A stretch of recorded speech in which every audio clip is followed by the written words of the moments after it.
Macaafa Ibroota boqonnaa 11 lakkoofsa 8 hanga 12 kan jirudha. Macaafa kana keessatti akka nuuf galetti suuteennee ganamni kun ganamatti barumsa waaqayyoorraa waa barachuu dandeenyu ana toontaane afurri qulqullu kan na keessa kaa'e wal wajjin ilaaluudha suuteennee jechuudha. Kanaaf macaafa kana keessatti Ibroota boqonnaa 11 lakkoofsa 8 hanga 12 kan ilaallu waa'ee Abrahaam ilaalla. Abrahaam kuni jalqabaa kaasee seera uumamaa boqonnaa 12 lakkoofsa 1 kaasnee gaafa ilaallu Abrahaam waan waaqayyoorraa abdii tokko qaba. Abdiin ni qabu sagalee waaqayyoorraa dhagaheetu deema. Yeroo hundumaa waaqayyo akka jedhee Abrahaamitti dubbatee ture. Yaa Abrahaam garaan lafan si erge sana biyyan si abdachiise sana anatu si erga waan ta'eef fira keerraa lammii keerraa waan qabdu hundumaarraa addanaa bahiiti garaan si abdachiise garaddoon biyya siif akeeke sanatti deemi jedhee yeroo itti dubbatu ilaalla. Abrahaamis nama amantii qabudha. Biyya garatti deemuu hin beeku. Eessa akka ta'e hin beeku. Magaalaa durasaa jiru hin beeku. Garuu sagalee dhagaheera. Waaqayyoorraa waa dhagaheera. Kanaaf Abrahaam akkas jedhee murteeffate.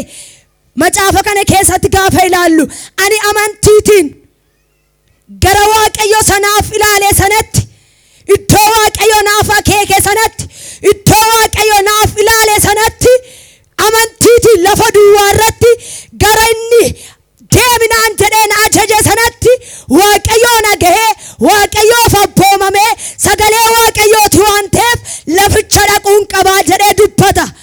Amantiitiin waan gochuu danda'u gochuuf abdii guutuudhaan waaqayyo fuulduratti murteeffate. Galanni waaqayyoof haa ta'u. Kanaaf Abrahaam kun biyya waaqayyo ilaalee fi waaqayyootu beeka malee Abrahaam hin beeku. Lafatti deemuu hin beeku. Garuu akka waaqayyo isatti dubbatu hin beeka ture. Deemi jedhee waaqayyo lafa sana ilaalee fiira. Amantiitiin deemuun qaba jedhe murteeffate. Kanaaf asufnee gaafa macaafa kana ilaallu immoo Abrahaam biyyatti darbee akka fudhatuuf isa yaadame ture.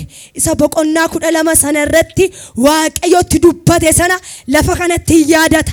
Waaqayyo kaleessa waan jedheeru ni qaba.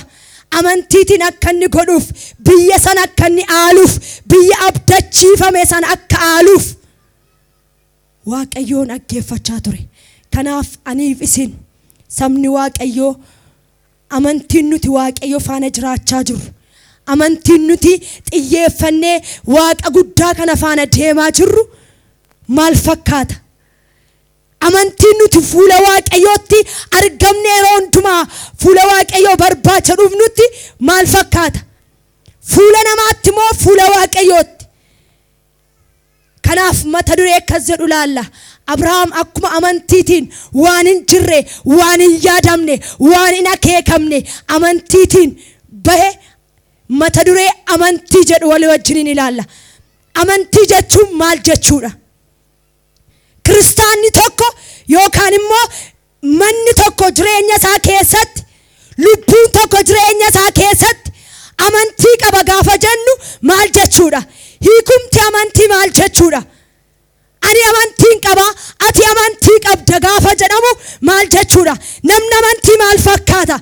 Lafa kanatti waaqayyo Abrahaamitti dubbateera. Sagalee qaba. Waan hin jirre jiraachisuu akka danda'u Abrahaam waaqayyoorraa hin dhagaa. Garuu amantii of keessaa qaba. Hin shakka. Waaqayyo hin godhaa laata?